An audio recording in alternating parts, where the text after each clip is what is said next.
What video game was an absolute masterpiece? Age of Empires 2 and the Conqueror's expansion. This game introduced me to PC gaming and remains one of my favorite games. Honorable mention to Age of Mythology, that game was dope. Loved AoE and AOM. I'm still very sad about Ensemble Studios closing. Age of Empires Online was a sign of end times for the series. AoE 2 HD is alive and kicking on Steam with new updates. People still play the old one on Voobly, and the Pro Circuit alive and well streaming on Twitch. The game is still alive.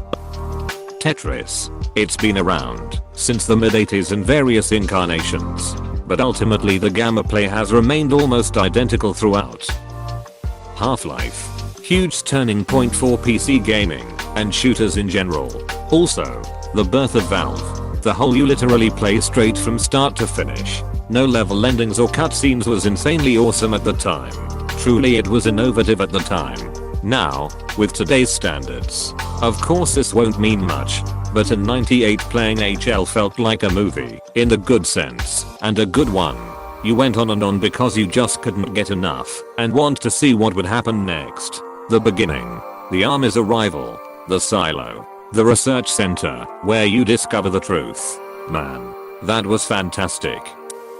Deus Ex, the original. I don't even know how to begin explaining how awesome that game was. First person shooter with cybernetic augments, like being able to pilot a drone around for scouting. Fantastic skill tree. Incredible story and lore that plays very well on common conspiracy theories like the Illuminati. Just the way everything was tied together was perfect. I need to go play that game again. Great soundtrack that fits like a glove as well. Hong Kong theme. It's in your head now. Warcraft 3. Custom games for days. Edit. Shout out to /r/WC3. Send them some love. Baldur's Gate. Hell yes. The second one is a masterpiece. My only grime with it is that there are quite a few bugs. No game breaking ones though, unless you know about them and deliberately use them. You must gather your party before venturing forth. You must gather your party before venturing forth. You muse. CNC Red Alert 1. Acknowledged. Hacknowledged. Rip wetting. StarCraft. Brood War even more so. StarCraft started the whole universe, but it's Brood War that launched it into the biggest esports scene for the better part of zeros. The original Star Wars, Battlefront. A simple game compared to a lot of these, but a great one nonetheless. I think 2 is better, but there are certain maps that I don't understand why they weren't carried over from the original. The original XCOM. It was an absolute masterpiece of its time. It had a really rich atmosphere which really drew you into the game.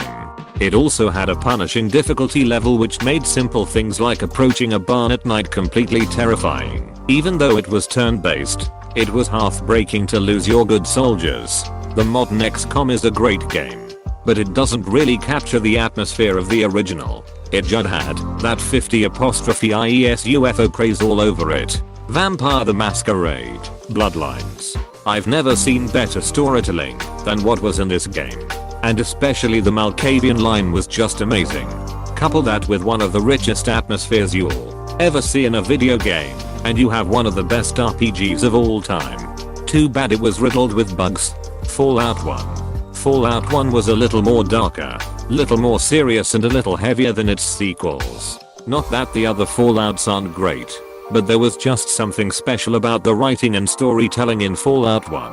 I'm not sure how Fallout 1 would stand today, but back in '97 it was a blast sitting at a friend's house taking turns playing Diablo 1. This was mind-bogglingly great. Today it looks like a terrible RPG. But back when it released it was one of the first multiplayer games for a lot of people and certainly the first multiplayer RPG. Unlike most RPGs, it was also a gothic horror story, and it was really ducking dark. Finding the butcher was scary, really scary, and opening the door was terrifying. Running into King Leoric at random was terrifying. At least until you learned how to trap him on the other side of a fence. Doom. Apparently, I'm old, since no one has mentioned this yet. Castlevania, Symphony of the Night. Best soundtrack ever. I think half the reason I played the game so much was for the soundtrack. So atmospheric. Super Metroid. You know what Super Metroid absolutely nails? Atmosphere. Everything about the soundtrack and visuals makes it very apparent that everything on Zeb's canon will kill you in a moment's notice. And nobody can help you. Metal Gear Solid. The first one. Game was so epic it needed 2 discs. Psycho Mantis always scared the shit out of me. Add to that Snake Eater. The Metal Gear series is so good I've bought a PS2, PS3 and PS4 solely to play it. It's more melodramatic than a soap opera. Has characters that are cliches. And it takes itself too seriously. But goddamn is the story compelling. The characters are real and interesting. And it has some of the best self-referential humor. One of my favorite memories of Metal Gear Solid are the credits. I was in 6th grade when I played that game. I was at my friend's house. We had both beaten it once solo and decided to try to beat it in one sitting. That day turned into a sleepover. Somewhere around dawn the credits started to roll and my friend and I were so punch drunk that we couldn't stop laughing at how many times Hideo Kojima came up. Every single line. Hideo Kojima. It became a mantra for years. We would just yell it at each other for no reason. That game occupies a place in my heart that only Halo 2 multiplayer comes close to. It was marvelous and I played it at a time in my life when I could play with friends. Anybody playing MGSV knows how many times Hideo Kojima's name comes up. That credits in that game is like a group project he did himself. I love the game to pieces. Those credits duck 'em off. Sure have them at the end, but if the intro says featuring Skull Squad and Mechas featured R66 and Walker Gear etc., it kind of kills the surprise. Metal Gear Solid 3, Snake Eater. The battle with the boss at the end is amazing. My favorite fight was the end. It blew my mind the first time I fought him. Agreed. Easily one of the most tension-filled boss fights I've ever had. Final Fantasy Tactics. Sorely underrated as it came out the same year as FF7. FFT is an absolute masterpiece. It's that Super Metroid and Super Mario RPG that I play through every couple of years. Civilization V. Almost 1,000 hours. Don't trust Ditto. This game is the reason my wife will never get her PhD. At least she never found it before getting her undergrad. Chrono Trigger. Still is a masterpiece. But was at the time too. The story. Damn near all characters are unique and make you like them in their own way. Stories for each character so no one feels worthless. The soundtrack. The combat system which can't be topped. The graphics. And the replayability make this my favorite game of all time with Super Metroid and Link to the Past a close second and third. Super Mario 64. Plan Escape Torment. The best book you'll ever play. GTA, Vice City. The soundtrack, missions, the property, the cars, the clothes. Just perfect. I remember my mom being really surprised at the amount of 80s pop songs I knew in their entirety. I can thank Vice City for that one. Homeworld. Bastion.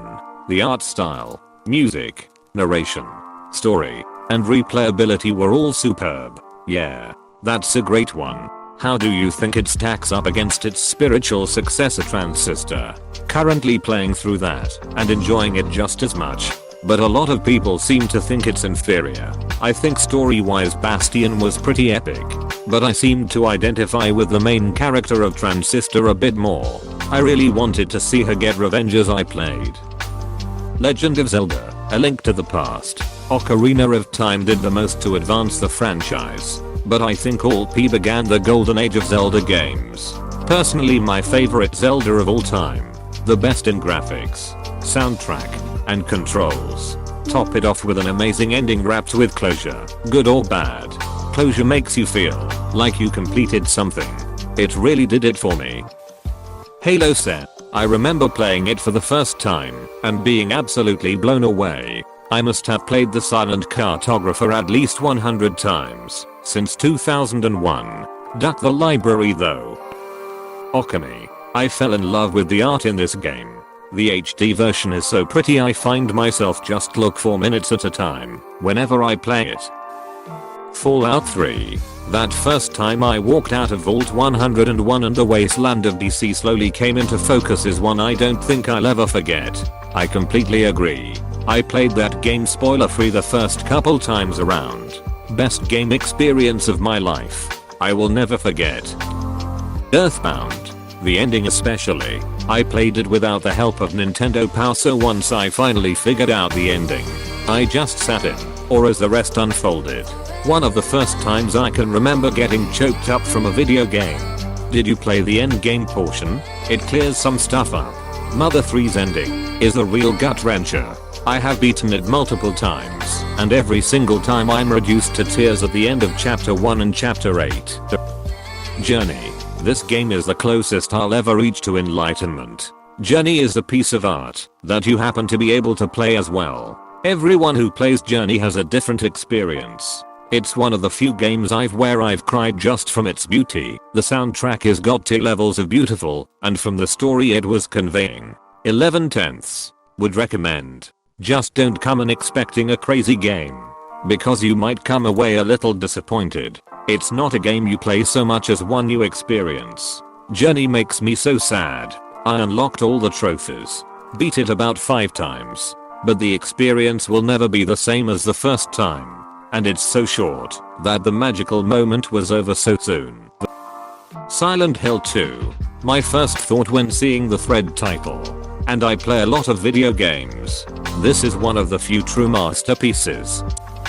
Old Super Mario World for the SNES. New Binding of Isaac, Rebirth and Ori and the Blind Forest. I don't know about the new.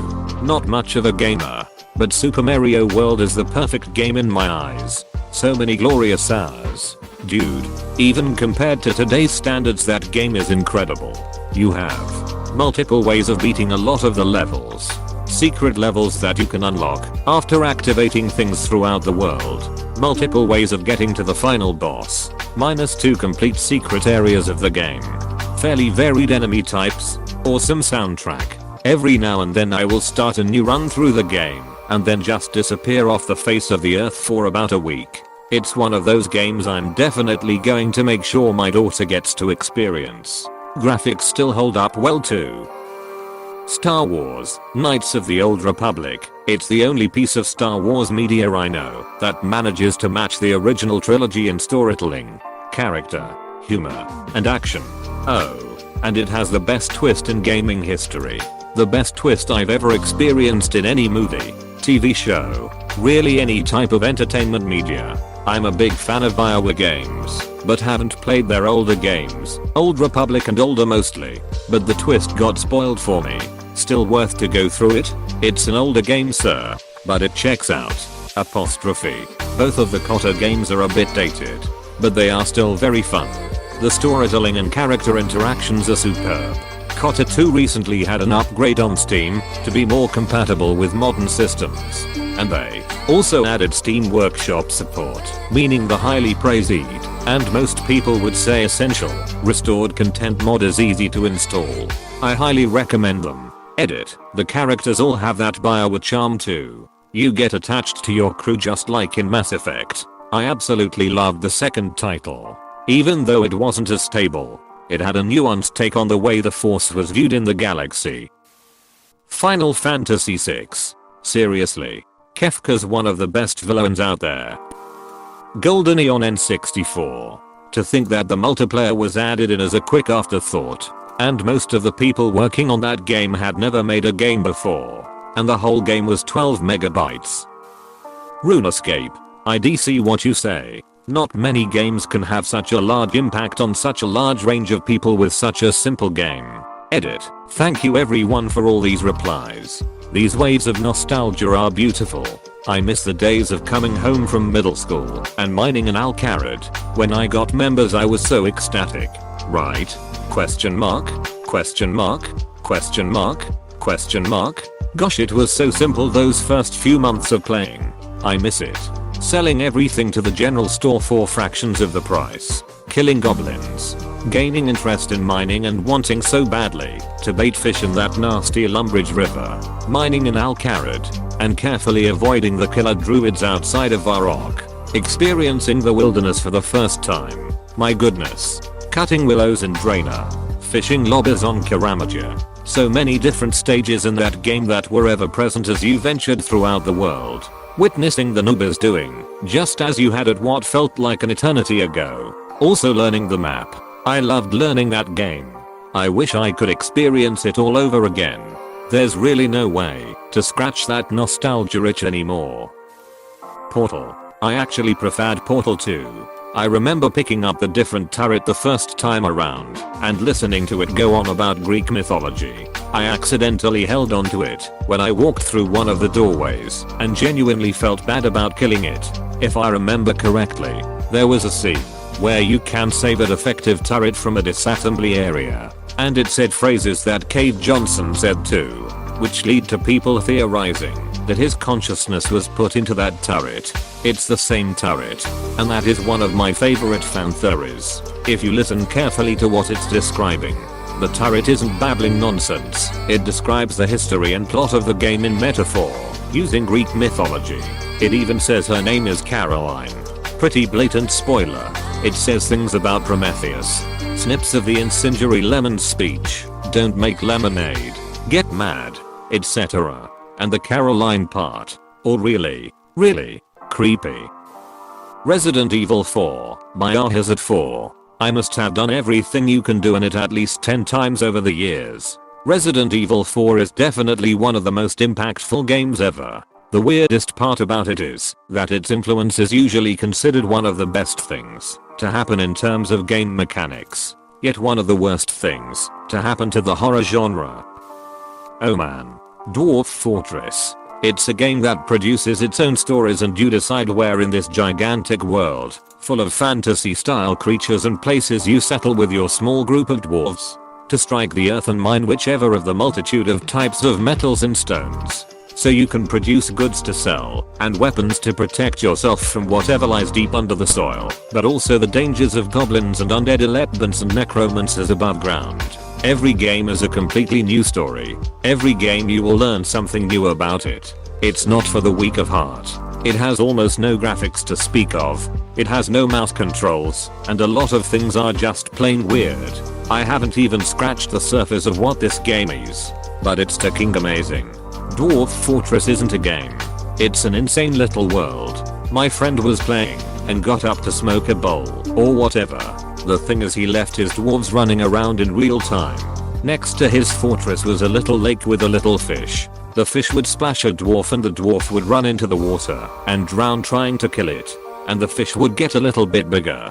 Cut 30 minutes into the future. My friend comes back to see there's only one dwarf left alive, and it's wearing armor made from the hide of some epic sea monster beating the shit out of an entire goblin raiding party. It wasn't too hard to figure out how Magikarp became Giardas seeing all the waterlogged dwarf corpses, but we have no idea how a low-level soldier killed it, ate the body, and started wearing its skin. Is this for real? Holy shit, I have to play this game. Shadow of the Colossus was one of the most superb games ever released, from the outstanding music to the beautiful graphics and the amazing theme the game sets from the start. Not to mention the ability to walk across the shifting surface of a Colossus's arm as it shakes at you, making the entire surface of the Colossus walkable if they are at the right angle, is not a usual feature and not simple to code. On a ducking PS2 to boot, the HD remastered version is pretty badass as well. Obviously it isn't as jaw-dropping as experiencing the PS2 version at the time, but it's definitely worth checking out. It's still a thing of beauty to behold. It's not quite my absolute favorite, but it's damn close. The game is poetically beautiful in its simplicity, and the spectacle and depth is mind-blowing. Sometimes there's not much I enjoy more than loading that game up and just wandering around all the gorgeous environments. World of Warcraft. Psychonauts. Just because it's cartoony doesn't mean it wasn't a fucking incredible game. James? Question mark? Persona 4. I wish I could experience that game for the first time again. The Mass Effect trilogy. But if I can only pick one, I'd say number 2 has some of the most interesting and committed lore of any game universe ever. I second your vote. If only they'd stayed consistent with their lore till the very end. Man. I remember sitting and reading every entry in the Me1 codex because of how good all that writing was. Yup, Mass Effect was literally the only game where I searched for more plot. Usually I'll just play a game and absorb the plot as it comes along, but with that game I just loved reading through all the different information entries. Please like and subscribe if you enjoyed this video.